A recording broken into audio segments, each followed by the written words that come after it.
Scooter வாங்க 4 கோடி ரூபாய் ஒதுக்கீடு செய்து தமிழ்நாடு அரசு அரசாணை பிறப்பித்திருக்கிறது. உணவு டெலிவரி ஊழியர்கள் ஸ்கூட்டர் வாங்க இந்த மானியமானது அறிவிக்கப்பட்டிருக்கிறது. இது பற்றிய தகவல்களை தருவதற்காக செய்தியாளர் கண்ணன் இணைகிறார். கண்ணன், விவரங்கள்.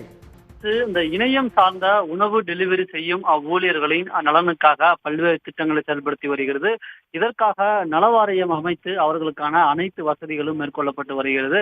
இந்நிலையில் கடந்த பட்ஜெட்டில் இது தொடர்பான 2 முக்கிய அறிவிப்புகள் வழங்கப்பட்டது. அதன்படி இந்த இணையம் சார்ந்த ஊழியர்களுக்கான அவர்கள் விபத்து காப்பீடு திட்டமானது செயல்படுத்தப்படும் என்று அறிவிக்கப்பட்டது. அதற்கான அரசாணை சில நாட்களுக்கு முன்பு வெளியிடப்பட்ட நிலையில் தற்போது மற்றொரு திட்டத்திற்கான அரசாணையும் வெளியிடப்பட்டுள்ளது. அதன்படி 2000 உணவு டெலிவரி ஊழியர்கள் ஸ்கூட்டர் வாங்க 20,000 மானியம் வழங்கப்படும் என்று தமிழ்நாடு அரசின் நிதிநிலை அறிக்கையில் அறிவிக்கப்பட்டது.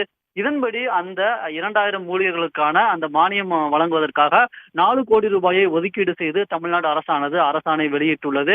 அதன்படி பார்த்தோம் என்றால் தமிழ்நாடு அந்த இணையவழி தொழிலாளர்கள் நல வாரியத்தின் மூலம் தகுதியான நபர்கள் தேர்வு செய்யப்பட்டு அவர்களுக்கு ஸ்கூட்டர் விரைவில் வழங்கப்படும் என்று எதிர்பார்க்கப்படுகிறது.